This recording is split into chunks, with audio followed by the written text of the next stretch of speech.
You know those really tough calls that producers make when it comes to theatrical animations where they're like, alright, I think it's about time we release these on Blu-ray exclusively. Yeah, this is not one of those times.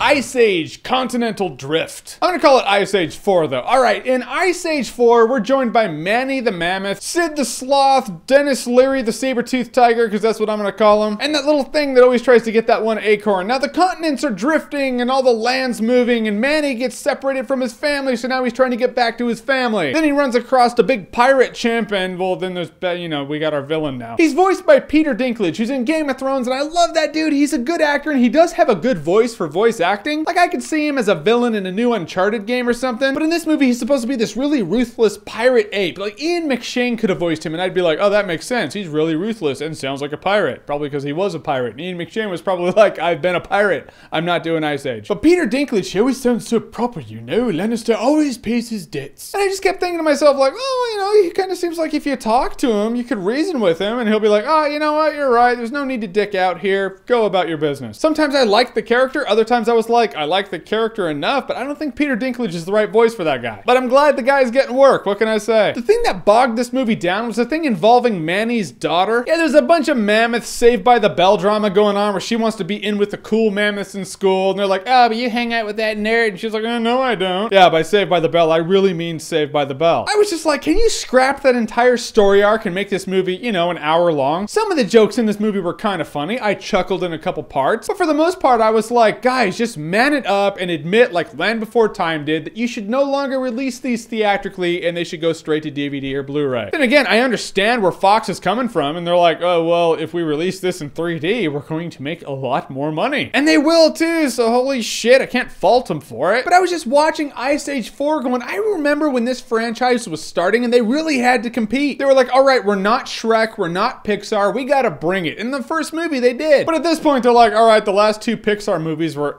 so why do we have to try? And then I had to realize to myself, I am not the demographic for this movie. Some animations out there go the extra mile and they're like, we need to impress the adults as well as the kids. We don't want to bore the adults that bring the kids to these things. This is not one of those animations. You're gonna take your kid to this movie and you're gonna punch yourself in the taint at the fact that you just spent money on tickets that you could have saved and spent next weekend on Dark Knight Rises tickets. You know that's how it's gonna go down. I'm not saying it's good or bad. I'm just saying that is fact. I will say Ice Age Continental Drift is alright, but you're not gonna remember it in T-minus 1 day. What was that movie about? That's how I felt when I got out of this movie. I was driving home, getting dialogue in my head, and I was like, what was that movie about? You really forget a lot about it, but it's not bad enough to be dog shit. Kids will have fun with it. Or is it your favorite Ice Age movie? What is it? Whatever it may be, comment below, let me know. And as always, if you like what you've seen here and you want to see more, click right here to see more.